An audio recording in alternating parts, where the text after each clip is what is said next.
당신 남편이 내 아내를 임신시켜 손해배상금 10만 달러를 지불하게 했어요. 당신은 내 결혼식 날 갑자기 빅터가 대기실에 들어와 믿을 수 없는 요구를 하며 그의 표정은 자존심 같았지만 빅터 브라운 자신은 그의 요구가 모순되는 것을 깨닫지 못한 것 같았습니다. 그 옆에 있던 사람도 이것이 사실이라는 것을 알아차렸습니다. 제가 왜 거짓말을 해야 할까요? 이제 손해배상을 이해해야 하지만 우리는 그 이야기가 확실히 거짓말이라는 것을 알았기 때문에 동의하지 않았습니다. 상수정과 저는 영식여의 말을 비웃을 수밖에 없었습니다.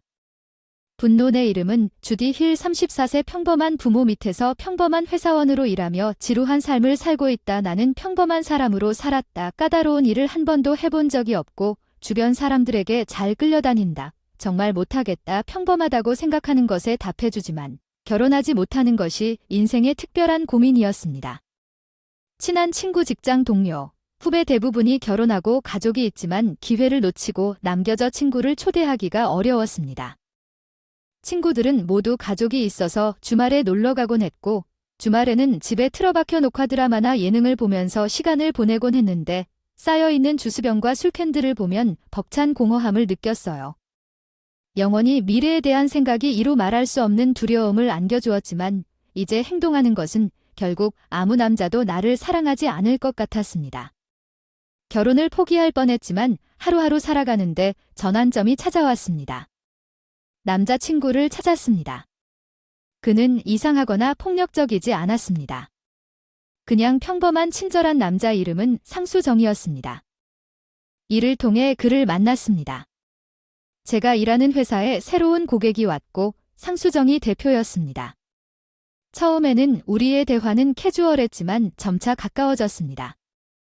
상수정은 나중에 데이트를 시작했습니다. 결혼할까요? 그의 솔직한 제안에 저는 어리둥절한 반응을 보였습니다. 상수정을 바라보며 그는 천천히 나와 눈을 마주치고 부드럽게 미소를 지었습니다. 나는 그의 제안을 받아들였습니다. 나는 정말 기뻤습니다. 거의 포기했지만 생각해보니 이렇게 멋진 남자를 만나 결혼하게 되었어요. 주스를 흘려 숙제를 망쳤어. 그 사람도 내 필통이랑 친구한테 빌린 물건을 가지고 있었어. 언니 책은 어디에 뒀어? 친구한테 빌린 책 무슨 말인지 모르겠어. 맨날 책상 위에 올려놨어. 옮긴 적도 없다고 말했잖아. 내 친구가 너한테 손해만 보려고 빌려주는 게 안타깝다고 했어. 난 아무것도 잘못 다루지 않았어. 빌린 건 내가 빌린 것이고 우리 부모님이 내 손을 만지지 않으셨던 걸 생각하면 당연한 일이었어. 허락 없이 일을 한 게 뻔해서. 셰리가 무슨 일을 했다고 생각하는 게 뻔했다. 제발 그만해. 지금 돌려줘. 내가 강하게 주장하자 너무 짜증나. 셰리는 마지못해 내가 찾던 물건을 여기 책상에서 꺼냈다. 이게 당신이 원하는 게 아니죠? 너무 시끄러워서 빠진 게 하나 있어요. 그렇게 소란 피우지 마세요. 빌린 거라고 했는데 그 사람이 물건을 던졌어요. 셰리의 행동으로 인해 정말 불안했어요. 일부 물건이 깨지거나 더러워져서 사야 했어요. 셰리의 행동이 악화된 후 용돈으로 대체 다른 사람에게 물건을 빌리는 것을 중단했지만 셰리와는 무관한 것처럼 보였습니다. 그녀는 내 만화와 문구류를 허락 없이 사용하고 더러워진 것을 반환했기 때문에 내 소지품 중 많은 부분에 얼룩과 먼지가 생겼습니다. 우리는 중학생과 고등학생으로 성장했습니다.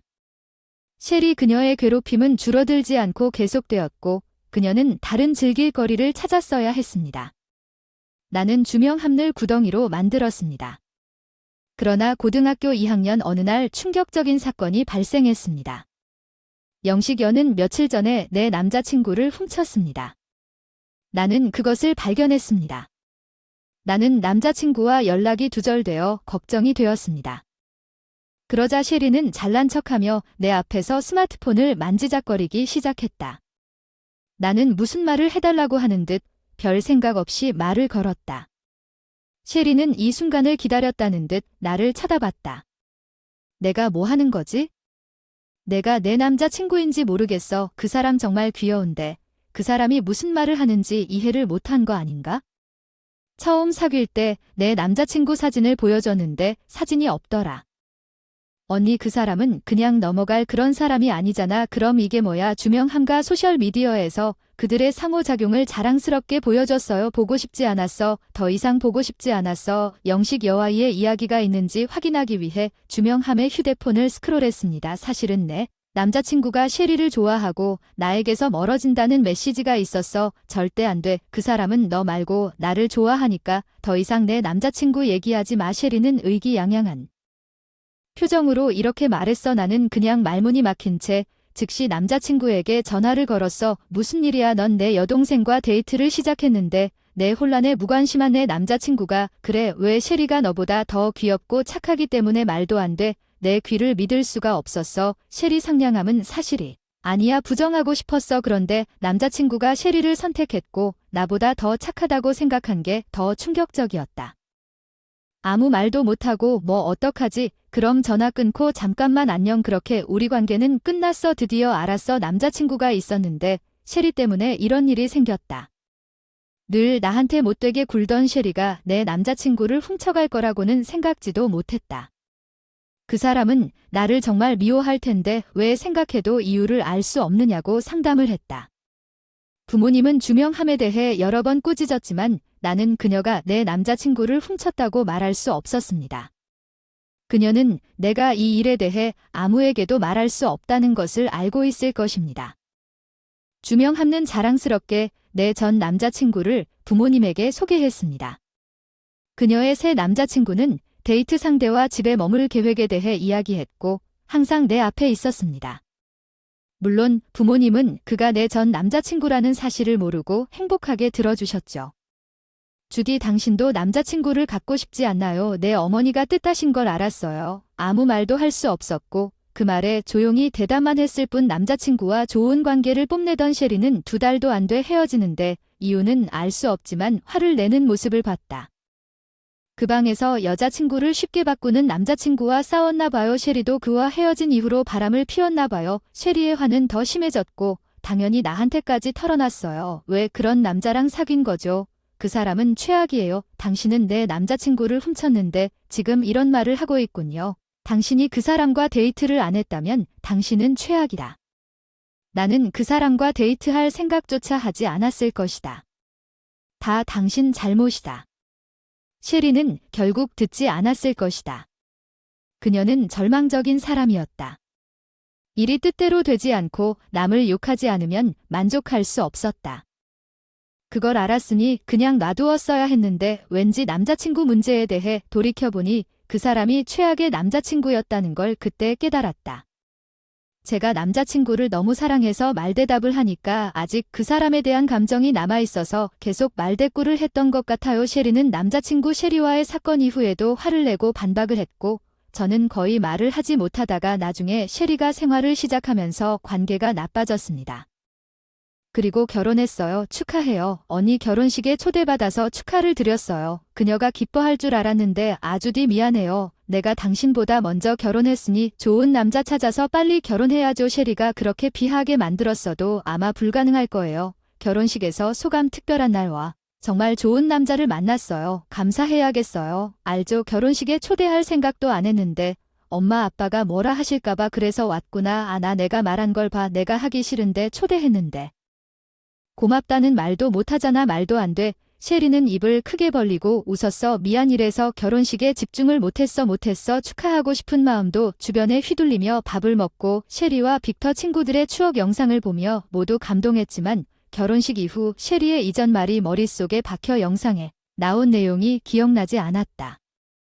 크리스마스를 맞아 집에 왔어. 지금 기분이 우울해. 집에 가기 전에 결혼을 알리기 위해 집으로 돌아가야 했어. 상수정에게 주명함에 대해 여러 번 이야기했어. 그녀가 처음 만나는 사람에게 무례하게 굴지는 않을 것 같지만 당신이 불편하다면 알려주세요. 알았어. 괜찮아. 누구라도 받아들일 텐데 주디는 너무 걱정하는 것 같아 조금 겁이 나네요. 상수정은 항상 친절한 미소를 지었습니다. 영식 여가 우리 방문에 참석하지 않을 시간을 선택하려고 했지만 그녀는 고집했습니다. 내가 결혼하는 남자를 만나 보여주고 싶지 않았지만 결국 만나야 하니까 특히 결혼식에서 그 사람이 끼어들면 너무 끔찍할 것 같아 마음을 진정시키고 부모님 집 초인종을 눌러 현관문을 맞이했다. 문을 열자 웃는 엄마가 나왔다. 엄마 말을 따라 들어와 우리는 거실 소파에 앉았다. 긴장한 네이슨의 등을 살며시 쓰다듬어 주었다. 이렇게 긴장한 모습은 본 적이 없었다. 혹시 셰리를 무서워하는 걸까 아니면 부모님과 얘기하는 게 너무 긴장됐을 뿐이에요. 가능성은 많았지만 답을 몰랐어요. 만나서 반가워요. 드디어 기다리고 있었어요. 주디가 결혼해요. 멋진 사람을 만나서 기뻐요. 주디 부모님이 우리의 결혼을 축하해 주셨어요. 결혼 상수정의 표정이 누그러지고 그는 평소의 모습으로 돌아왔습니다. 모든 일이 문제없이 끝나길 바랬는데 바로 거실 문이 열리면서 그들이 우리를 내보내지 못하게 했습니다. 나는 문 쪽을 쳐다보았고 거기에는 주명 하마 영식여가 희죽희죽 웃고 서 있었습니다. 와우, 그는 사실입니다. 인사도 없이 잘생긴 남자 셰리는 네이선 옆에 앉아 그의 팔을 감싸 안았어. 셰리 아버지가 말리려고 했지만 셰리는 듣지 않았어. 언니의 남편과도 할 수 있는 일에는 한계가 있을 텐데 나도 말리려고 했어. 그러나 주명함는 더욱 꽉 잡았습니다.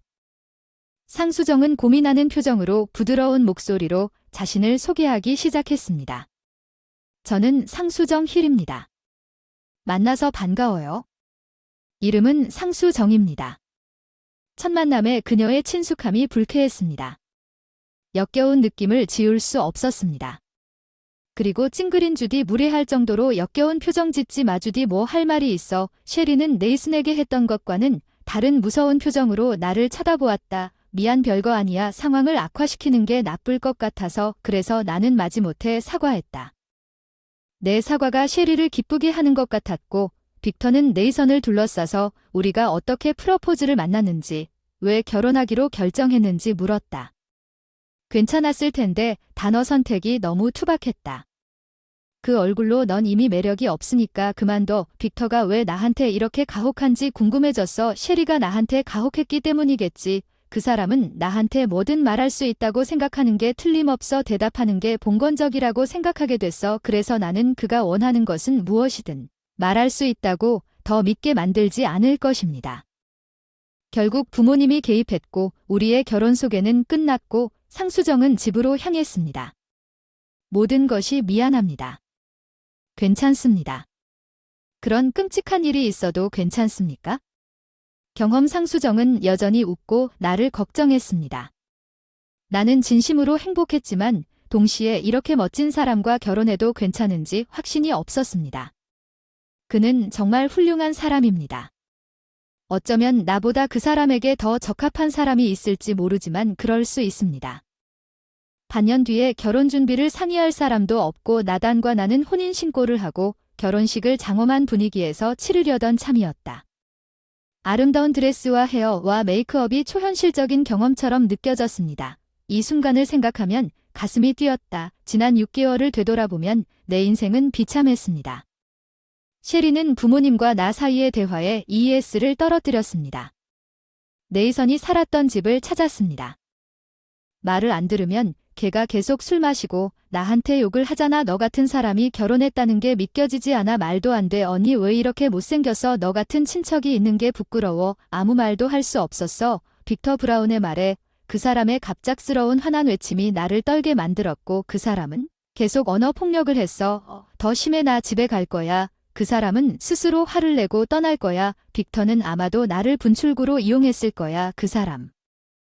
스트레스 그냥 참으면 결국엔 뭔가 마음에 밴 생각이 결혼식을 쳐도 그 둘의 행동은 변하지 않아. 생각에 푹 빠져서 움직여도 분장실 문이 열렸어. 주디는 괜찮아요. 내가 돌아섰을 때 상수정이 친절하게 웃으며 나를 확인하고 있었습니다. 네, 괜찮습니다. 감사합니다. 그 짧은 순간에 상수정과 나는 가벼운 대화를 나누며 그나저나 서로의 긴장을 풀었지만 내가 그랬던 것처럼 새로운 화제를 꺼내려던 참에 탈의실 문이 다시 열렸다. 깜짝 놀랐다. 나는 뒤를 돌아보았고 화난 영식여와 울고 있는지 주명함을 보았다. 그들의 이상한 모습에 깜짝 놀랐다. 영식여가 소리쳤다. 당신 남편이 내 아내를 임신시켰다. 우리에게 10만 달러를 지불해라. 손해에서 너희 쓰레기들은 영식여의 말을 듣는 순간 상수정과 나는 주체할 수 없는 웃음을 터뜨렸다. 영식여와 영식여은 어이가 없어. 야, 너 이게 뭐 심각한 거야? 증거가 있니? 주명함가 그것이 사실이라고 하면 틀림없이 그럴 거라고 말했어. 맞아요. 네이슨이 저를 임신하게 했어요. 빅터가 저를 천박하다고 말할지도 모르지만 제가 알고 싶었던 것은 언니가 임신을 할 수 없다는 것이 아니었어요. 셰리가 어색하게 술 취해서 내 말을 보지 않고 시선을 돌렸을 때 셰리는 제 질문에 얼마나 당황했는지요. 내가 우리 집에 불쑥 들어왔을 때 불쑥 말했지. 상수정도 그 말을 들었으니 실수는 아니지. 아, 그리고 엄마한테도 말했다고 했잖아. 맞아. 엄마한테 확인해보자. 잠깐만 주디. 내가 밀어붙인 나쁜 남자가 그 사람들이 나를 만들도록 놔둘 수는 없어. 나를 막으려는 셰리의 시도를 지나 어머니를 불렀다.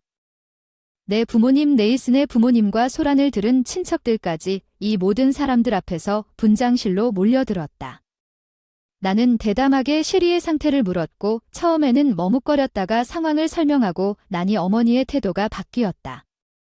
네, 셰리는 임신할 수 없다고 스스로 말했고 엄마가 걱정해서 병원까지 동행하기도 했습니다. 엄마도 셰리가 거짓말로 우리에게서 돈을 갈취하려 한 것을 용서할 수 없는 것 같았습니다.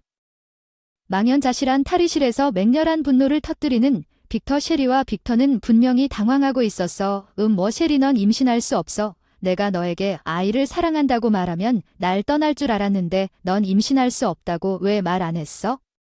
우리에게 사과하지 않고 지금 무엇을 할 건가요? 두 사람은 장면이 불쌍하다고 주장하기 시작했습니다.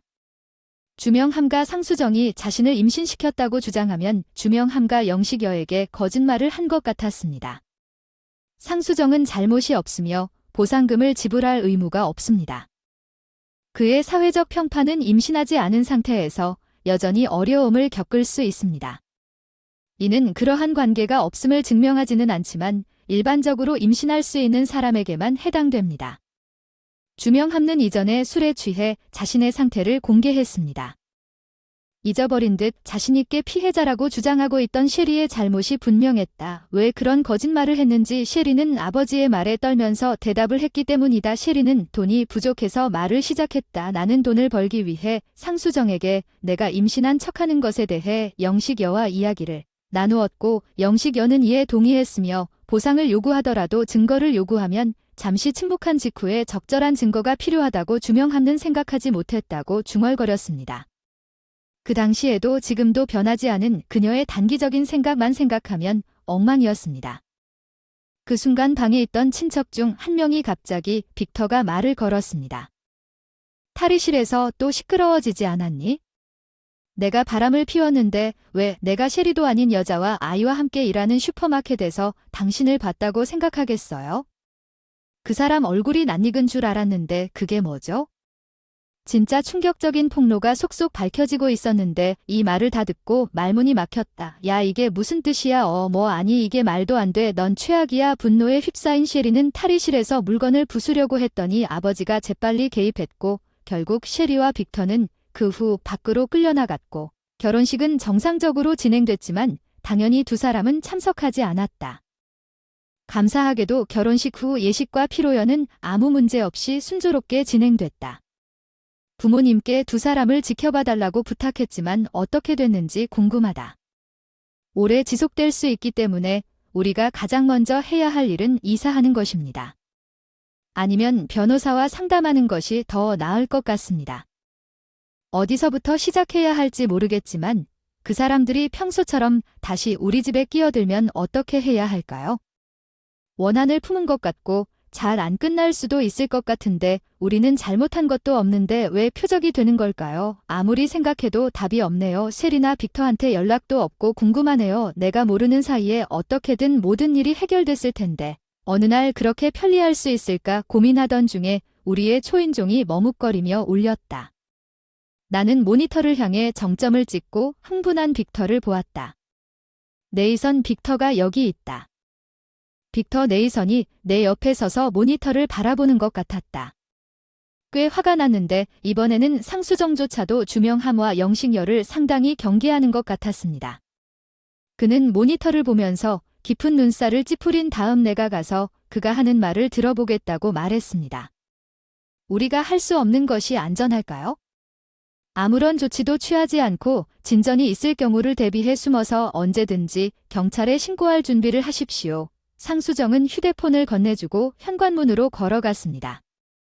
무서워. 내가 뭘 원하는지 레트미인. 그건 불가능해. 여기서 얘기하면 안 돼. 닥칠 수 없어. 영식여의 외침에 상수정의 놀란 목소리가 들렸고 그 후 무거운 발걸음으로 영식여가 영식여 안으로 강제로 들어왔어. 결혼식 때문에 뭐 하는 거야. 닥쳐. 결혼식이 아니었으면 난 큰 혼란에 빠졌어. 내 사건이 폭로되지도 않았을 텐데 다 내 잘못이야. 아마도 빅터의 사건이 시어머니에 의해 폭로되어 그와 셰리 사이에 문제를 일으킨 건 우선 내 탓이야. 바람 피운 게 잘못이지. 닥치지 않나. 닥치고 이렇게 착한 사람인 척하면서 놀다가 뭐가 문제야. 빅터가 무작정 근처에 가구나 장식물들을 부수기 시작했어야. 뭐 하는 거야. 경찰에 전화해. 경찰에 전화해. 어서 전화해. 이 시점에서 영식여는 멈출 수 없었다고 생각합니다. 단 몇 분 만에 서둘러 경찰에 신고했습니다. 경찰이 우리 집에 도착했습니다. 바닥은 꽃병에서 나온 깨진 유리수로 뒤덮여 있었고 경찰관들은 끔찍한 광경에 눈살을 찌푸렸습니다. 진짜 전화했어. 응, 나 건들지 마. 이건 용서 안 할 거야. 빅터가 불쌍한 이별 인사를 하고 경찰에 끌려간 뒤 경찰이 무슨 일이냐고 묻고 집에서 나간 거 기억나? 끔찍한 상수정과 저는 한숨을 쉬고 청소를 시작했습니다. 몇 시간 후에 영식여와 대화할 수 있는 마지막 시간이 되었습니다. 전화가 울렸습니다. 어머니가 영식여에 관한 것인지 궁금해하고 계셨습니다. 신속하게 전화를 받았습니다. 죄송합니다. 빅터가 문제를 일으켰다는 소식을 경찰로부터 들은 적이 있나요? 빅터가 도착했을 때 역에서 빅터를 데리러 오라고 한 것 같았습니다. 빅터는 찡그리고 있었습니다. 어머니는 어머니가 그의 이야기를 듣고 집으로 데려갔다고 하셨습니다. 문제를 일으켜 죄송합니다.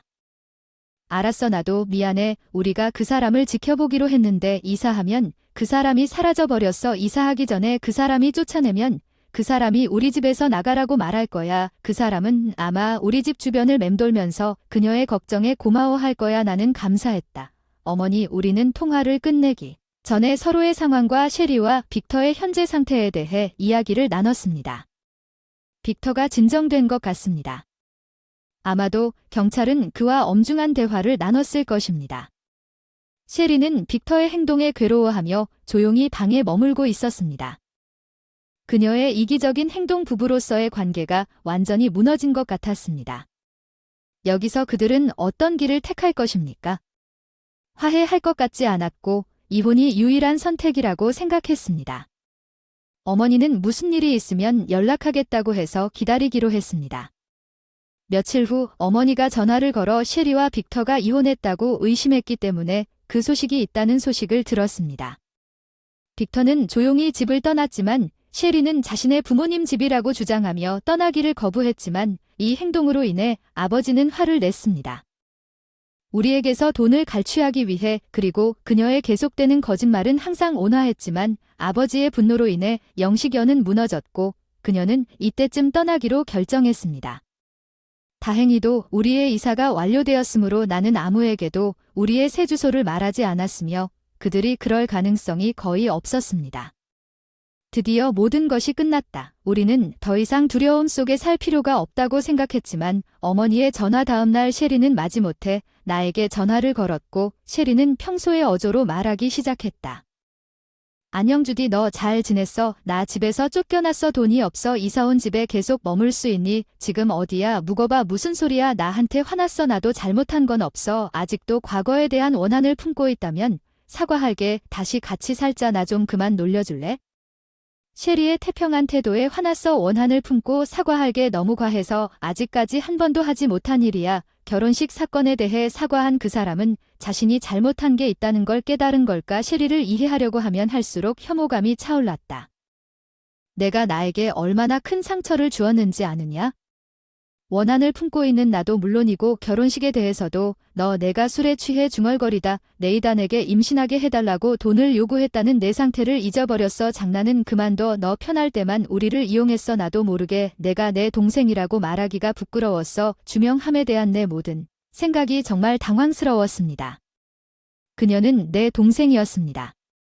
제 기분이 어떤지 이해하시나요? 그렇다면 딸깍 소리가 들리고 전화가 끊긴 직후 다시는 우리를 괴롭히지 마세요. 이제 사과를 받지 못한 채 정말 끝났습니다. 더 이상 중요하지 않습니다. 다시는 우리를 귀찮게 하지 마세요. 사건이 발생한 지 6개월이 지난 후 느낀 점을 말한 것만으로도 만족했습니다. 상수정과 저는 평범한 삶을 살고 있었습니다. 무슨 일이 있었는지 기억하면 여전히 화가 나지만 잘나서 기쁘네요. 주명 하마 영식여와의 관계에서 유일한 후회는 영식여가 파괴한 가구에 대해 보상을 받지 못했다는 것입니다. 그러나 그들과 다시 관계를 맺는 것은 그만한 가치가 없을 것입니다. 아마도 문제에도 불구하고 깔끔하게 정리하는 것이 최선이었을 것입니다. 상수정과 함께하게 되어 매우 기쁩니다.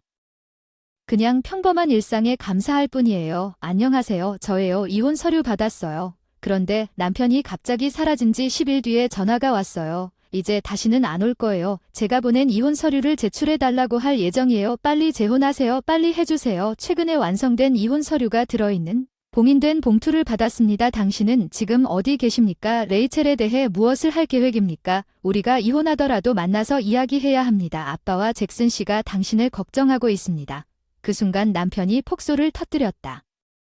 마침내 자유로운 삶을 찾다. 점점 더 절망하면서 남편의 목소리는 믿을 수 없을 정도로 명랑했고 전화에서 여자의 목소리가 들렸습니다. 부인 용서해주세요. 우리 사랑은 진짜입니다.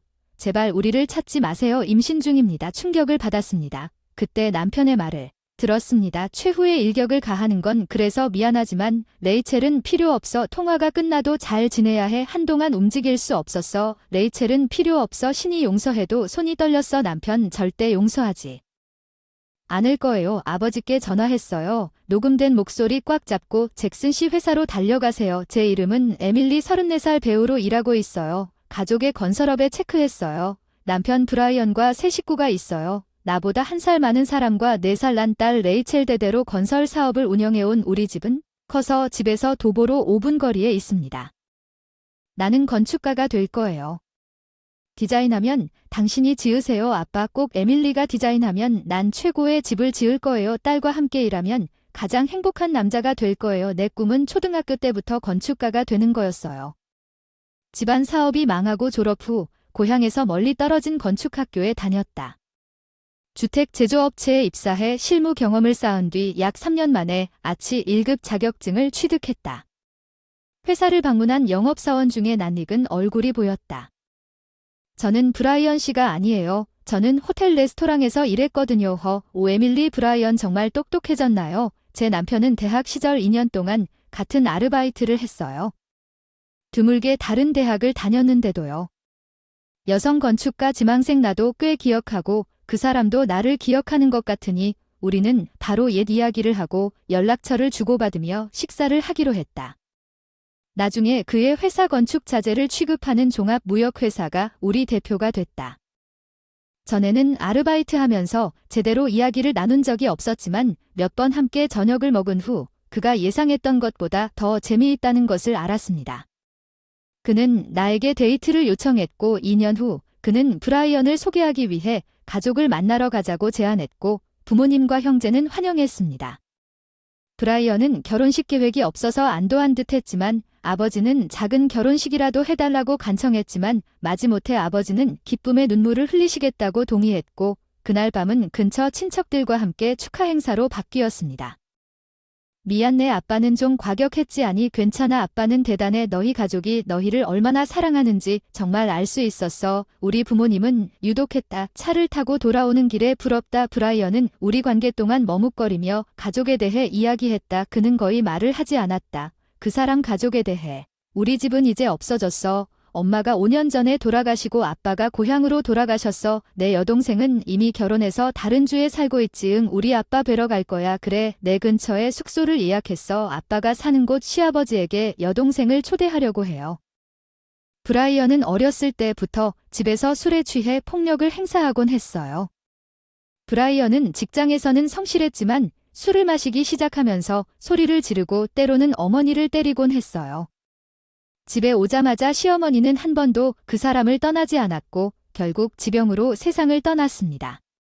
엄마는 항상 아빠가 생각하는 것을 걱정하고 우리는 항상 울었습니다. 저는 부모님의 사랑을 받은 기억이 없습니다. 끔찍하기 때문에 나는 결코 아버지처럼 되지 않을 것입니다. 나는 반드시 당신을 행복하게 해줄 것입니다. 우리가 마침내 시아버지를 만났을 때 그의 결심의 말은 내 마음을 따뜻하게 했습니다. 그는 놀라울 정도로 작고 꽤 조용했지만 그는 불안하고 일찍 떠나고 싶어 하는 것처럼 보였습니다. 결혼 축하해 미안하지만 난 돈도 없고 방해받고 싶지 않으니까 아무 결혼식에도 초대하지 마. 시아버지의 무관심한 말로 인해 자신에게 관심이 없는 것처럼 보였어. 아들의 결혼 형수는 미안한 표정으로 우리가 결혼식을 할 계획이 없다는 걸 이해하고 있으니 걱정하지 마세요. 결혼식에 대해 이야기하려고 했으나 브라이언은 더 이상 이야기를 꺼내고 싶지 않은 것 같았고 미소를 지었습니다. 그의 목소리는 매우 슬프게 들렸다. 나는 테이블 밑에서 그의 손을 살며시 잡았다. 내 등을 잡은 그의 손은 차갑고 살짝 떨렸다. 나는 브라이언을 행복하게 해주고 결혼 후에는 그의 가장 큰 후원자가 되겠다고 다짐했다. 나는 브라이언의 특이한 습관을 발견했다. 브라이언은 변화에 익숙하지 않고 정신적으로 힘들 때 집을 떠나 현실에서 도피하는 경향이 있습니다. 제게 눈에 띄는 두 가지 중요한 사건이 있었습니다. 첫 번째 사건은 당시 우리가 결혼한 지 반년쯤 지나서 일어났습니다.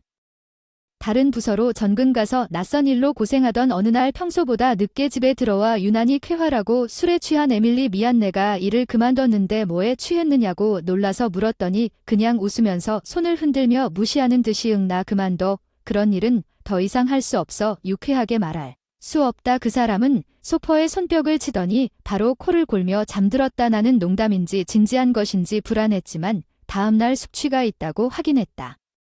실제로 이틀 후 예고도 없이 직장을 그만뒀습니다.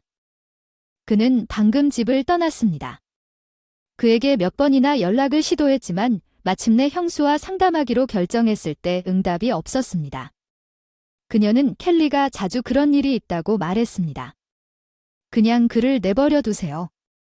결국 아무 일도 없었다는 듯 집으로 돌아왔다. 미안 결혼이랑 부서 이직해서 정신적으로 힘들었어. 진정하는데 시간도 오래도 걸렸지만 이제 괜찮아. 걱정이 많았어. 힘들 때 더 많이 의지해줘. 우리 남편과 아내 맞죠? 네 이해해요. 미안 돌이켜보면 결혼식 직전에도 브라이언과 연락이 닿지 않았던 때가 있었죠. 어쩌면 그때도 스트레스 때문에 현실에서 도피 중이었는지 불안해서 정리할 혼자만의 시간이 필요한 것 같았어요. 그의 감정은 나중에 H병원에서 우울증 진단을 받았습니다.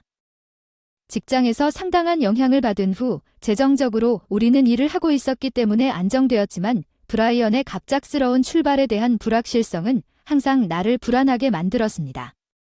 어머니는 자신감이 있었고 어느 날 아버지는 제안 안녕하세요. 엄마한테 들었는데 브라이언이랑 잠시 여기로 오는 건 어때요? 환경이 바뀌면 좋을 것 같아요. 저희는 제가 혼자 겪은 모든 걱정 끝에 아버지의 말씀에 담긴 친절함을 지지하고 지켜보기 위해 여기 있습니다. 브라이언이 긍정적으로 반응한다고 말했을 때 마음이 따뜻해졌습니다. 집 근처에 있는 집 일을 하다가 쉬면서 브라이언과 함께 자연이 풍부한 지역에 있는 관광지로 산책과 드라이브를 갔는데 어느 날 부모님 집에서 저녁을 먹다가 점차 기운을 되찾는 것 같았어요. 아버지께서 브라이언이 내가 이용했다고 했어. 건축자재 셀에서 일하려고요. 판매사원을 찾는 사람을 알고 있어요. 가능하다면 시도해보시는데 관심이 있으신가요? 정말 감사드리고 싶습니다. 남편은 직장에 복귀할 것이라는 기대에 눈을 반짝였습니다. 아빠는 기뻐서 즉시 에마어에게 전화를 걸었습니다. 건축자재 가게 잭슨 내일 시간 있어요. 같이 가서 얘기하자. 잠깐 아빠도 왜 오세요? 아빠는 걱정하셨을 텐데 브라이언은 적어도 그 다음 날 인터뷰를 마치고 돌아온 브라이언과 함께 있는 것 같았어요. 집에 왔어요. 다음 주부터 그곳에서 일을 시작해요. 정말 가족 친화적이고 편안한 곳인 것 같아요. 잭슨 씨는 좋은 사람이에요. 편히 쉬면서 자신의 속도에 맞춰 일을 배우세요. 상사와 아버지 모두 똑같은 말을 하셨습니다. 여기 너무 좋아요. 브라이언이 행복을 되찾는 것을 보고 이사해서 정말 기쁩니다. 그가 일을 시작하면서 그는 더 밝고 명랑해졌습니다. 모두가 그의 우울증 진단에 대해 알고 있었기 때문에 그들은 친절하고 사려 깊었지만 가장 중요하게 그는 그의 일을 즐겼습니다.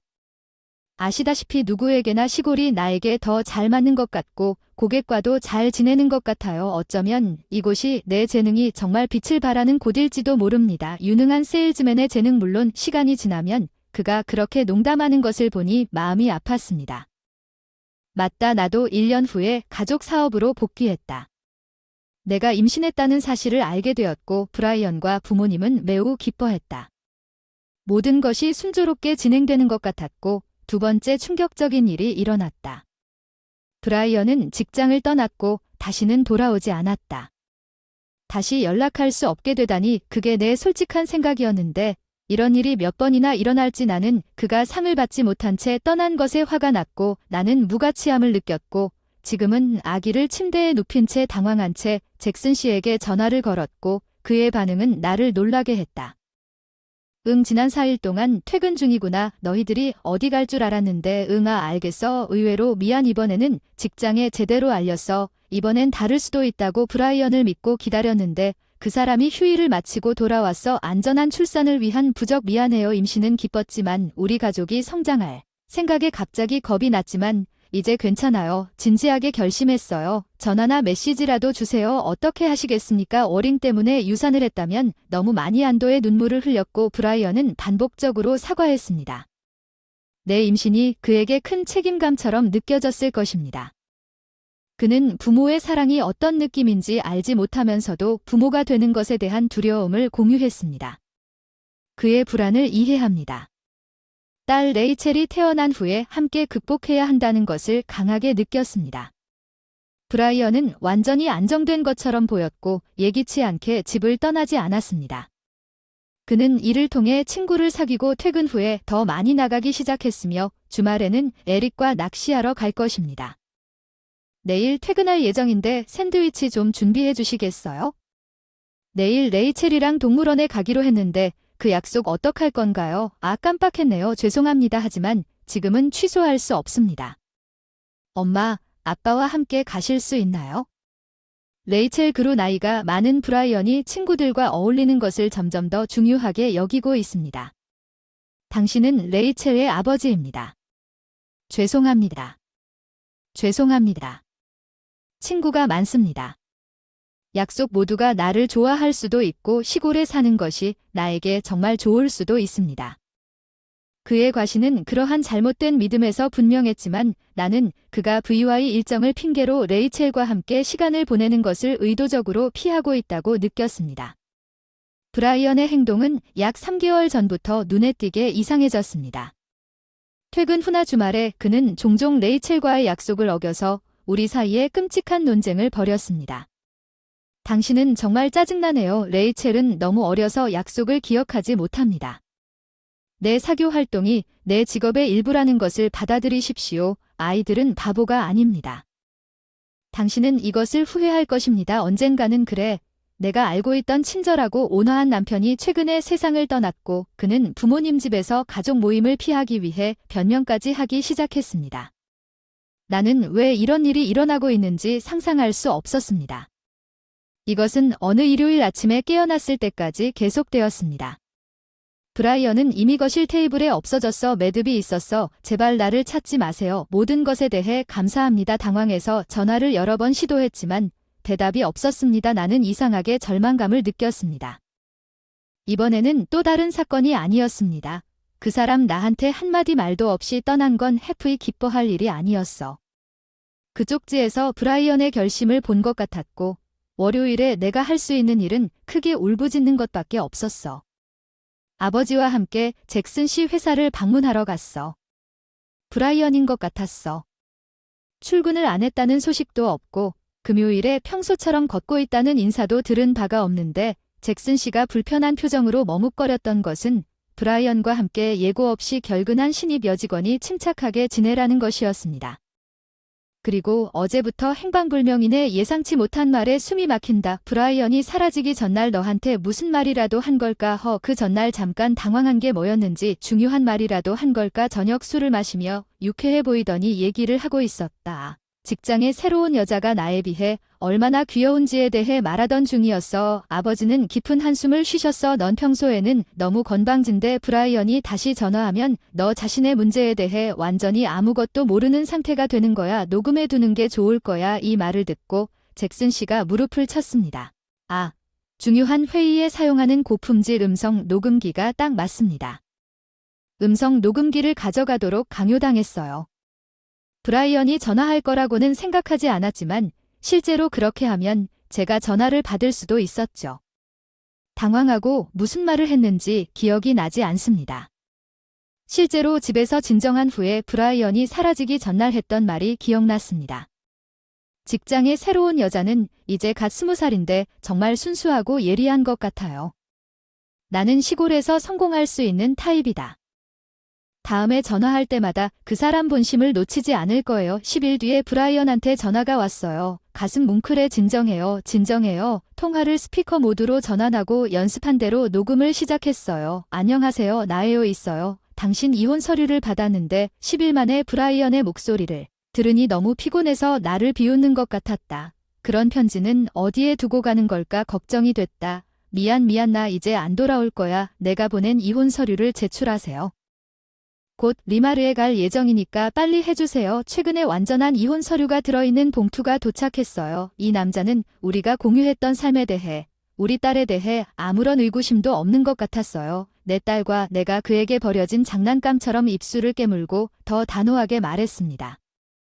해고될까 두렵지 않아요. 고객이 제 능력을 알아보고 일자리를 제안해줬어요. 점점 더 의향이 커지면서 드디어 자유로운 삶을 살 수 있게 됐어요. 브라이언의 목소리는 믿을 수 없을 정도로 명랑했고 전화에서 여자의 목소리가 들렸어요. 부인, 우리 사랑은 용서해주세요. 진짜 제발 우릴 찾지 마. 나 임신했어. 이 계시에 충격을 받았어. 브라이언이 마지막 서약을 했기 때문에 미안하지만 레이첼은 필요 없어. 내가 직접 키울 수 있어. 조심해도 돼. 통화가 끝난 후 나는 한동안 움직일 수 없었다. 그는 경주가 필요하지 않다. 내 손은 떨렸다. 신이 브라이언을 용서해도 나는 결코 그를 용서하지 않을 것이다. 나는 아버지에게 전화를 걸었다. 녹음기를 꽉 쥐고 브라이언이 떠난 후 잭슨 씨 회사를 향해 달려갔다. 저는 7년간의 결혼 생활을 되돌아보면서 우리 둘 다 결코 깨닫지 못한 것이 있었습니다. 나는 아버지 브라이언이 항상 말했던 것과 정반대이고 나도 그것을 믿습니다. 그러나 아마도 브라이언이 하고 있는 일과 정신적인 약점이 비슷했을 것입니다. 지금의 아버지가 술을 마시고 폭력을 행사했을 때와 다르지 않습니다. 그런 생각으로 우리를 버려 쌓인 불안과 좌절을 해소하려고 합니다. 아버지와 실종자 부모님, 사라가 기다리고 있던 램 잭슨의 회사에 도착했습니다. 사장실 에밀리 세라 부모님입니다. 녹음도 들려주셨으면 합니다. 실종된 딸을 걱정하는 부모님 심정은 이해합니다. 상대방 여자라고 소문난 여자는 진지하고 순진한 사람이라고 생각했어요. 20살이라니 사라의 첫 로맨스였을지도 모른다. 딸의 행동이 안타깝다. 늘 진지한 소녀였던 사라의 부모님은 창백한 얼굴로 고개를 숙여 사과했고 나도 답례로 남편에게 미안하다. 행동이 너에게는 충격적일 수도 있지만 그 소개와 함께 나는 모두가 들을 수 있도록 녹음을 틀었다. 사라의 목소리가 나왔을 때 그녀의 아버지는 그 순진한 바보가 좌절감에 넥타이를 찰싹 때렸다. 사라의 아버지가 그래야 한다면 나는 그녀를 집으로 끌고 갈 것이다. 그녀의 어머니가 임신 사실을 알고 눈물을 흘리며 얼굴이 붉어지는 분노. 그는 고객을 언급했습니다. 그가 처리하고 있던 연락처를 확인하겠습니다. 제이콥 씨는 브라이언의 고객에게 전화를 걸었지만 그들 중 누구도 그가 만난 이야기에 대해 아무것도 몰랐습니다. H교회에 계시는 분께서 협력하고 계실지도 모르니 더 높은 곳에 문의해 보겠습니다. 아마 이런 큰 분파 중 하나일 겁니다. 그렇죠. 저희 아버지는 학생 시절부터 연공서열에 관계없이 누구와도 쉽게 친해지는 사람이셨어요. 특히 사업주들 사이에서는 인맥이 넓었거든요. 놀랍게도 광범위한 시골 네트워크의 힘을 과소평가하지 마십시오. 약 1시간 만에 우리는 고객 브라이언이 자신이 어느 지점에 고용되어야 하는지와 그가 어디에 살고 있는지 언급하고 있다는 것을 발견했으며 하루가 끝날 때까지 말할 필요도 없이 신속하게 식별되었습니다. 브라이언에게 취업 제의가 취소됐는데 그날 밤 그 사람이 당황해서 전화를 했어. 뭐 했니? 방금 취업 제의가 끝났다는 전화를 받았어. 난 아무 짓도 안 했는데 어쩌면 지금은 그 근처에서 일자리를 찾는 것이 어려울지도 몰라. 왜 사랑하는 두 사람이 차로 2시간 넘게 떨어진 곳인데도 여전히 같은 상태라고 스스로 말했지 않습니까? 시골에는 가깝고 따뜻한 인연이 있지만 그 인연을 적으로 바꾸면 무슨 일이 일어나는지 이해합니다. 어쨌든 돌아와요. 사라랑 한번 하고 다음 날 약속대로 얘기하자. 브라이언은 사라와 함께 잭슨 씨의 사무실로 돌아왔습니다. 그는 지난번 전화 통화와는 전혀 다른 오디 표정으로 내려다보며 브라이언 정말 실망했어요. 당신에게 끔찍했고 당신이 원했던 대로 해고했어요. 당신이 두렵지 않다고 말한 건 알아요. 하지만 이 근처에서는 같은 종류의 사업에서 일할 수 없을 거라고 생각해요. 평소에는 온화하고 태도가 온순한 잭슨 씨가 아무렇지도 않게 말하는 걸 보는 게 무서웠어요. 내 옆에 있는 사업 관리자의 얼굴 브라이언은 입술이 떨리고 아무 말도 할 수 없는 것 같았습니다. 여기서 일을 잘 처리하는 것은 단지 당신의 능력이 아니었습니다. 우리 아버지와 다른 사람들은 당신을 보호하기 위해 기초 작업을 했습니다. 내가 이 말을 할 때 너무 답답해서 눈물이 흘렀고 조금 후에 사라의 부모님이 아빠에게 달려왔다. 이 바보 사라는 달려가서 브라이언의 등 뒤에 숨었고 그도 보호하듯 손을 뻗었다. 그리고 사라의 부모에게 그녀는 임신했다고 애원하기 시작합니다. 제발 그녀에게 거칠게 대하지 마세요. 저도 그가 남자처럼 행동하는 방식에 무심코 상처를 받았습니다. 그렇게 쉽게 버릴 남자에게 내 딸을 줄 수 있을지 모르겠습니다. 그의 아이 사라는 그가 어린아이를 버릴 그런 사람이라는 것을 이해합니까? 당신은 조만간 버림받을 것입니다. 나는 당신이 그런 남자와 결혼하는 것을 결코 허용하지 않을 것입니다. 아빠, 우리는 서로 사랑합니다. 브라이언은 나를 위해 그의 가족을 떠났습니다. 잭슨 씨와 아버지는 반드시 그와 결혼할 것입니다. 사라의 아버지가 사라를 때리려는 것을 제 아버지는 막았습니다. 아버지의 얼굴은 너무 붉어져 혈관이 돋보였으며 분노가 엄청났습니다. 당신은 1초도 없이 가족을 버린 악마 같은 남자와 사랑에 빠졌습니다. 그 사람이 그 사람을 사랑했다고 생각했는데 이제 임신했구나. 아버지가 그녀에게 소리를 지르는 것처럼 말하는 방식은 나를 농담하는 것이구나. 그 옆에 있는 같은 부모로서 가슴 아프다. 사라의 어머니는 눈물을 흘리고 있다. 나는 많은 것을 가지고 있다. 브라이언에게 말하고 싶어. 브라이언은 항상 아버지를 미워한다고 말했지요. 맞죠. 아버지가 엄마에게 상처를 주고 어렸을 때 사랑을 보여주지 않았기 때문이죠. 당신도 지금 그 사람과 똑같지 않나요? 브라이언은 내 말을 이해하지 못한 듯 눈살을 찌푸리고 반박했습니다. 나는 아빠와 다를 게 없어. 난 술도 안 마시고 폭력도 안 써. 날 저 낮은 삶과 비교하지 마. 난 그 사람을 아끼고 우리 아기도 사랑하지만 넌 레이첼이 필요 없다고 했잖아. 넌 아내에게 상처를 주고 사랑을 주지 않아. 내 아이에게 레이첼마저. 브라이언은 헐떡거리며 얼어붙었다가 내 말을 바로 이해하고 상처받은 듯 몸을 떨기 시작했다. 그의 불륜 파트너와 그들의 아직 태어나지 않은 아기를 아버지처럼 사랑한다는 이야기를 듣는 사람은 바로 나야. 그래, 너와 너의 아이 아버지는 본질적으로 나약하고 은밀한 부스러기입니다. 브라이언은 내려다보며 깜짝 놀란 듯 잠시 동안 무슨 생각을 하더니 중얼거리기 시작했습니다. 나는 여기에서 나대로 떠날 수 있다고 생각했습니다. 나는 인정받고 칭찬받고 환영받는다고 느꼈습니다. 나는 능력 있는 사람이라고 생각했습니다. 고객이 나에게 일자리를 제안했을 때 세러도 나를 존경하는 것은 모두 실수였습니다. 그의 시선은 바닥에 머물렀고 그는 자신의 생각을 말로 정리하는 것 같았습니다. 고객이 나에게 그의 지점에 오고 싶은지 물었습니다. 나는 할 수 있는 사람이다. 나는 아주 능력 있는 사람이라고 생각해왔다. 사라도 내가 훌륭하다고 칭찬해 주었고 그게 오해였는지 신이 났다. 이때 브라이언은 입을 다물고 이마에 흐르는 땀을 닦았다. 그는 마치 꿈에서 막 깨어난 것처럼 보였습니다. 모두 에밀리의 소중한 가족들이 나를 받아들였습니다. 그리고 그는 너무 늦게 깨닫고 머리를 움켜쥐고 앉았습니다. 나는 속으로 비명을 질렀습니다. 사라, 미안. 어쩌면 내가 틀렸을지도 모르니 약속을 취소하자. 이러지 마. 사라는 H의 갑작스러운 변화에 충격을 받아 외쳤다. 지금 무슨 말을 하는 거야? 우리는 나를 사랑한다고 운명이었다고 해서 널 위해 모든 것을 맡길 준비가 됐어. 우리 둘만 먼 곳으로 떠나자. 하지만 브라이언으로서 나는 그에게 대답했다. 이 남자는 정신 상태가 약해서 변화를 감당하지 못하고 현실을 도피하는 습관이 있어. 낯선 곳에 가면 그는 당신과 아기를 그냥 두고 갈 수도 있다. 그에게는 전형적인 행동이다. 사라는 브라이언을 쳐다보았다. 충격. 그때까지 침묵하던 사라의 어머니는 주로 당신이 행복할 자격이 있다고 간청했습니다. 행복은 다른 누군가와 행복에 기초할 수 없습니다.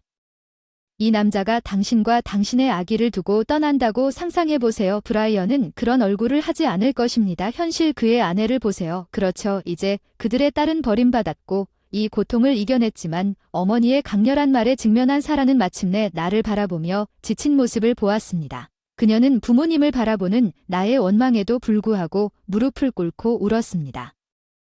위자료와 자녀 양육비 청구를 기대한다. 세러는 여전히 울고 있었지만 새로운 결심을 한 그녀의 눈빛에 그녀가 다가와서 나에게 사과했다. 나는 용서할 수 없는 일을 했다. 정말 미안하다. 사라가 브라이언을 돌아보지 않고 부모님이 지원해 주신 방을 나간 것으로 꼭 배상할 것이다. 내가 정말 엉망이었어. 나 이제부터 걔랑 같이 가지 말았어야 했어. 에밀리랑 레이첼만 신경 쓸 거야. 다시는 이런 멍청한 짓 안 할 거야. 필사적으로 애원하는 브라이언에 고개를 숙인 채 짓밟고 말았어. 넌 정말 최악이야. 내가 신경 쓰지 않은 놈이야. 그 여자 기분은 어땠나요? 이혼해요. 위자료와 자녀 양육비를 요구할 테니 꼭 지불하세요. 에밀리 제발. 레이첼은 아직 아버지가 필요해요. 그렇죠. 아버지는 없었어요. 레이첼은 너 같은 아버지 없이 사는 게 더 나을 것 같아. 브라이언이 아버지가 듣고 싶었던 마지막 말을 큰 소리로 외치고 아버지의 어깨를 두드리며 논의는 끝났어. 고향으로 돌아가지 않을 거야. 이 근처에서 괜찮은 일자리를 구해 내 딸과 손녀에게 상처를 준 사람은 용서하지 않겠지만 아버지가 진심으로 화난 표정을 보이다니. 라이언은 당신이 아버지와 다르다는 것을 정말로 증명하고 싶다면 자녀 양육비를 제대로 지불하기에는 너무 늦었다는 것을 깨달았습니다. 정말 미안해 에밀리. 내가 바보였어. 미안 레이첼. 미안해. 드디어 브라이언 미스터 잭슨의 진심 어린 후회와 사과를 들은 것 같았고 아버지는 잭슨을 일어나서 말없이 슬픈 눈으로 바라보며 그를 차까지 데려다 주었다. 역까지 데려다 주면서 지체 없이 이혼이 마무리됐다. 브라이언은 한동안 임대 아파트에 살았지만 결국 그의 여동생이 사는 이 지역으로 이사해 지금은 사라를 위한 알루몬을 가지고 부지런히 일하고 있는 것 같다. 한동안 일하면서 우리는 고향에서 멀리 떨어져 있기 때문에 매달 다시는 만날 수 없을지도 모릅니다. 브라이언으로부터 사과 편지를 받았습니다. 자녀 양육비 지급 보고서와 레이첼이 끝까지 자녀 양육비를 지불하겠다고 약속한 카드입니다. 도망치지 않고 자신의 나약함을 직시하길 바라요. 사라는 나중에 위자료를 가져오신 부모님에게 사과하러 왔고 안타깝게도 사라는 나중에 스트레스로 인해 유산을 당한 것 같습니다. 아이가 고통받으며 울면서 했던 엄마의 마음이 얼마나 고통스러운지 이제 이해가 갑니다. 그리고 사과하며 그녀를 용서하기로 결정했습니다. 사라는 아직 어립니다. 그녀가 사람을 더 잘 판단하는 법을 배우고 미래의 행복을 찾길 바랍니다. 나는 집으로 돌아왔고 어머니의 도움으로 일의 균형을 맞추고 레이첼을 만들 계획입니다. 내 동생은 결국 우리 가족의 집에서 살게 될 것이기 때문에 근처에 있는 작은 집. 내 목표는 레이첼이 중학교에 입학하기 전에 그것을 완성하는 것입니다. 5집을 짓고 계시네요. 내 네트워크를 사용하여 내가 할 수 있는 최고의 집을 만들 것입니다. 아버지는 만들기를 두려워하십니다. 그의 사랑이 얼마나 깊은지 보여주는 적들과 나는 그 사랑을 배반하지 않고 주변 사람들과의 관계를 소중히 여기는 레이첼과 함께 행복하게 살 계획입니다. 그녀는 한동안 깨지 않을 것이므로 걱정하지 마십시오. 우리 스위트룸에는 침실이 2개 있으므로 그 사람이 알 리가 없잖아. 그럼 우리는 결혼식 전날 호텔에서 저녁을 먹고 마음껏 즐겨야지. 졸음에 잠에서 깨어보니 불륜 중에 남편 제임스가 발견돼서 해림 황나는 여자가 아픈 내 머리를 움켜쥐고 필사적으로 증거를 수집하려고 노력했습니다. 영아하가 야근을 하는 척하면서 바람을 피웠다는 사실을 알고 격분했습니다. 그를 용서할 수 없었습니다. 결혼식과 신혼여행권 제임스와 그의 연인을 가장 당황스러운 상황에 빠뜨릴 계획을 세우고 실행하기로 결정했습니다. 캐시 스튜어트는 38세의 지방 공무원이자 일과 가정의 일상을 살아가는 주인공입니다. 지금까지 새로운 사람을 만나기가 어려웠다. 기회와 관심이 부족해서 한탄했는데 친구가 제임스 스튜어트 캣이라는 남자를 소개해줬어요. 좋아해요. 저랑 같이 나가주세요. 아, 물론 못 찾았어도 기쁠 거예요. 유난히 잘생겼거나 내 타입의 성실함이 나를 끌었고 우리는 데이트를 시작했다. 우리의 관계는 결혼을 목표로 했기 때문에 나를 이토록 사랑해주는 사람은 결코 만날 수 없을 것이라고 생각했다. 제임스는 이미 결혼식과 신혼여행을 위해 모든 것을 준비했지만 고민은 제임스는 돈에 약간 부주의했고 결혼식 장소와 여행사 대금을 제때에 준비하지 못한 경우가 많았습니다. 그는 항상 변명만 하고 계좌에 돈을 입금하라는 메시지를 표시하지 않는 한 아무것도 하지 않았습니다. 나쁘기 한 전에 하라고 여러 번 말했잖아요. 어쩔 수 없었어요. 일 때문에 은행에 갈 시간이 없었으니 미리 상의했어야지 아니면 온라인으로 돈을 이체했는데 왜 나한테 상의하지 않았어? 결혼식과 신혼여행을 앞두고 일이 너무 바빠 가끔 말다툼을 해도 너만큼 자유롭지 못해. 결혼식이 막바지에 다다르자 어떻게든 준비를 했고 하객 명단도 포함해 선물이나 메뉴 확인이 심할 때도 있었고 회의를 위해 장소에 가야 할 때도 있었는데 제임스가 업무상의 이유로 막판에 취소를 해서 일이 좀 외로워서 혼자 결정을 내리게 됐는데 원활하게 진행되지 않는 경우가 많았습니다. 특히나 최근에 약속이 있는 날은 늦게 와요. 회사에서 마무리할 일이 많아서 결혼식과 신혼여행 때문에 휴가를 미리 알려주시면 어쩔 수 없잖아요. 피할 수 있는 업무와 초과 근무로 인해 회의 일정을 조정할 수 있다는 점은 너무 어렵다는 것이 항상 미리 알 수 있는 것도 아니고 어떤 것들은 어쩔 수 없는 것입니다. 최근에 그는 초과 근무를 이유로 연락도 없이 밤늦게 집에 돌아왔지만 월급은 별로 오르지 않았습니다. 그런데 지난달에는 초과 근무로 인해 우리 결혼식 모임을 4번이나 취소했고 당신은 거의 매일 자고 집에 오는 건 7시간 야근이 아닌데 이상해. 나를 의심하는 걸까? 의심하는 게 아니라 이상하게 매일 늦게까지 일하는데도 이렇게 적은 잔업은 불가능해. 넌 회사원으로 일한 적도 없으니 넌 기회가 안 되겠지만 한 자릿수 초과 근무 시간이 여전히 이상해 보여서 당신이 나를 대신해서 내 상사에게 불평하고 싶은 것은 터무니없는 생각입니다. 짜증나네요. 그는 화를 내며 문을 쾅 닫고 방을 나갔습니다. 난 이게 지겨워요. 당신을 보고 싶지도 않아요. 더 이상 얼굴을 마주하지 않고 신혼여행 계획과 관광에 대해 논의하고 싶었습니다. 제임스가 나간 문을 바라보았습니다. 알림 소리가 들렸습니다.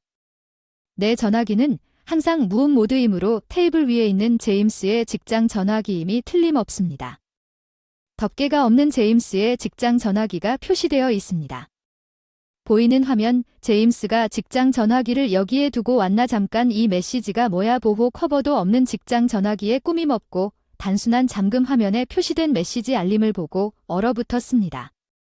보이지 않는 메시지였습니다. 나로 염라는 이름으로 등록된 메시지는 모두 등급이 매겨져 있습니다. 여행을 가고 싶어요. 메시지의 캐주얼하고 비공식적인 톤이 기분이 좋지 않았습니다. 직장 전화라서 동료나 업무 관련 사람일 수도 있지만 내용은 그렇지 않으면 메시지 내용이 의심스럽긴 했지만 잠금 장치로 인해 내용에 접근할 수 없었습니다. 일단 메시지는 잊어버리고 혼돈 속에서도 결혼식과 신혼여행 준비에 집중하기로 했습니다. 결혼식 준비가 모두 끝나자 안도감을 느꼈던 기억이 납니다. 드디어 결혼식이 끝났다. 드디어 모레야. 나도 전날 밤에 호텔에 묵을 생각에 신난다. 우리처럼 멋진 결혼식을 올리자. 우리 결혼식은 호텔에서 하기로 했었는데 특전으로 제임스와 저는 전날 밤에 전용 스위트룸에 머물 수 있도록 허락받았고 준비를 위해 하루를 쉬었고 오후에 호텔로 향했습니다. 여유롭게 목욕을 한 다음 꼭대기층 레스토랑에 가서 저녁을 먹었습니다. 호텔에서 결혼식을 했기 때문에 특별 혜택으로 스위트룸에 머물게 되었어요. 대부분의 준비를 당신에게 맡겨서 미안해요. 캣이 괜찮아요. 당신은 일로 바쁜 것 같았고 플래너가 일을 잘해서 모든 것이 제대로 됐어요. 제임스와 오랜만에 여유로운 대화를 나눌 기회가 있었습니다. 바쁜 일정으로 인해 함께한 시간이 많지 않았다는 것을 깨달았습니다. 경주여, 당신은 꽤 까다로운 것으로 기억하는데 그 플래너는 훌륭했고 준비하는 동안 당신의 요청을 반영했습니다. 모든 것이 너무 잘 요구됩니다. 그녀의 도움에 감사드립니다.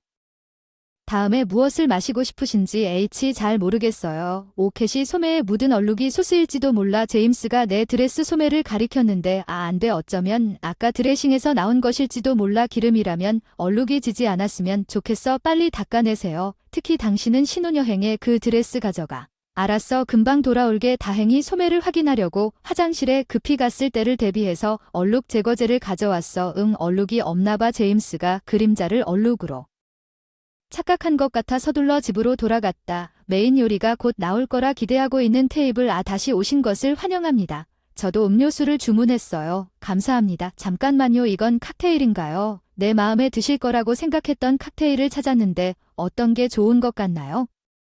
하지만 우리는 기억해요. 오늘은 내일 결혼식 때문에 술을 마시지 않기로 했는데요.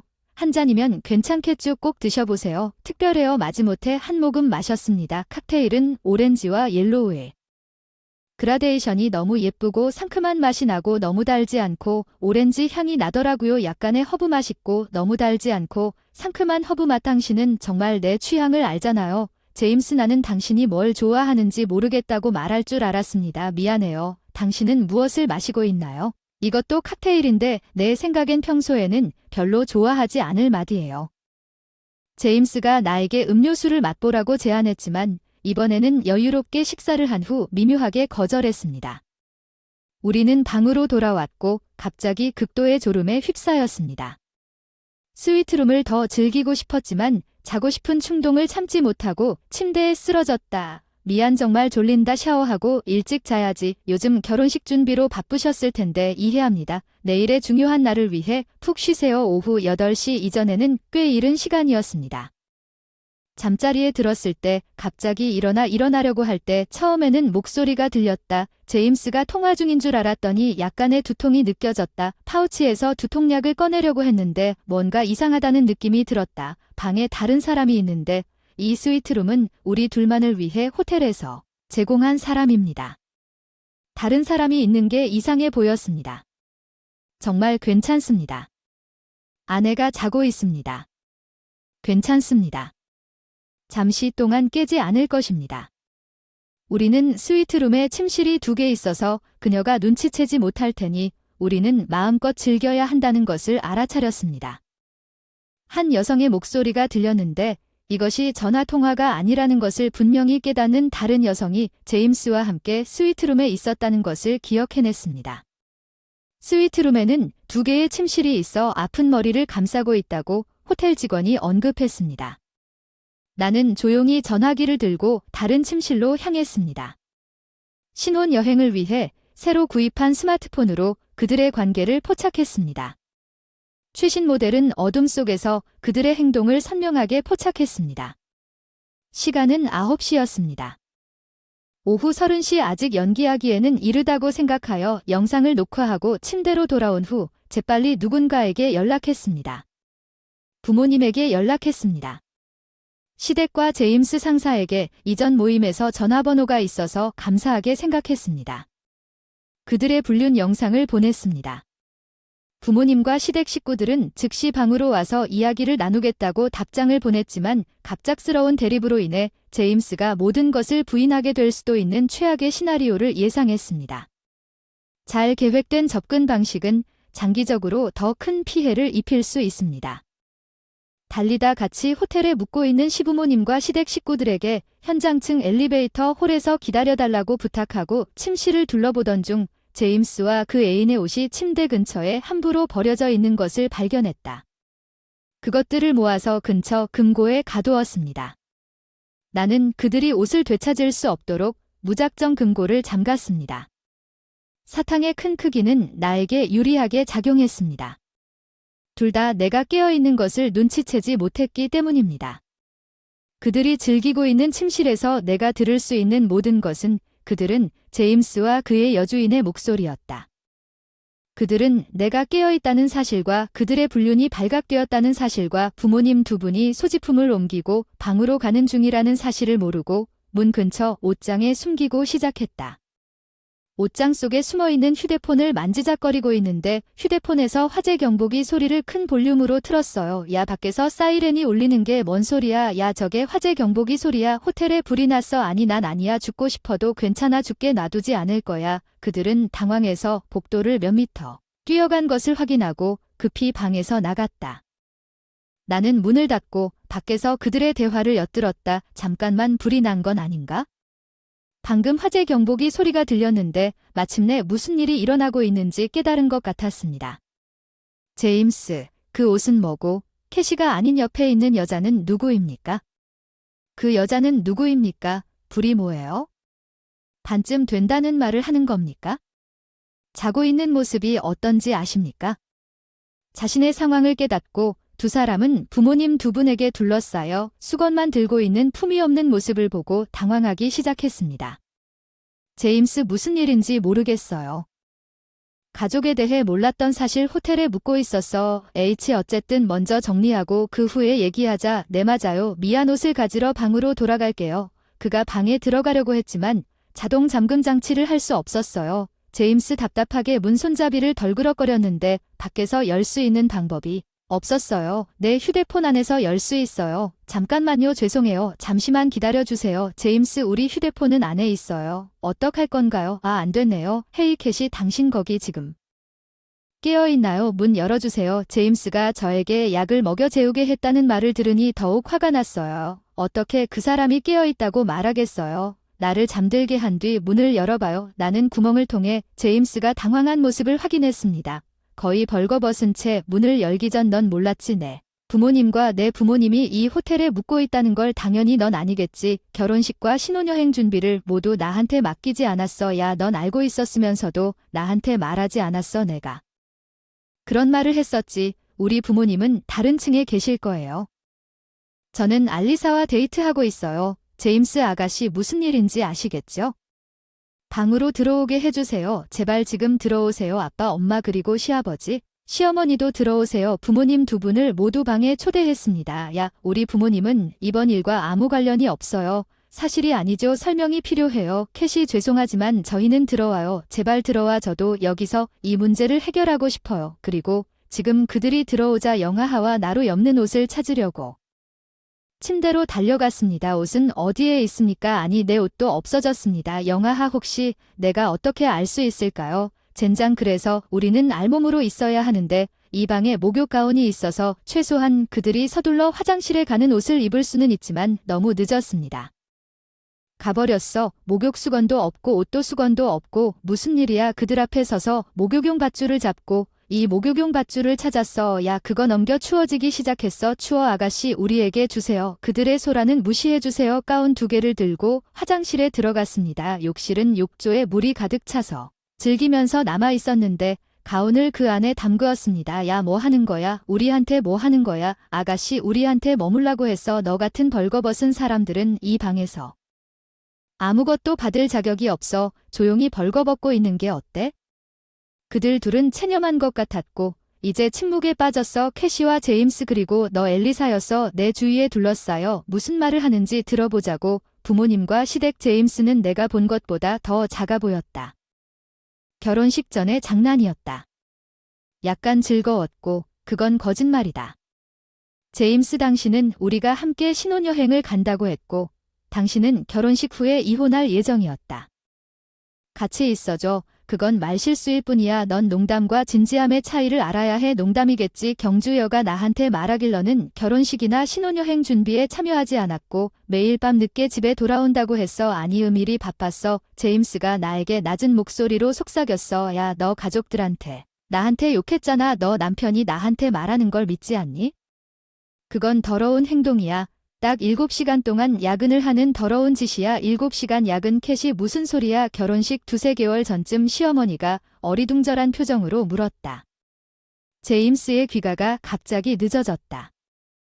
야근이라고 했는데 7시간쯤 시간이 지나도 입술이 한 자릿수로 나왔다.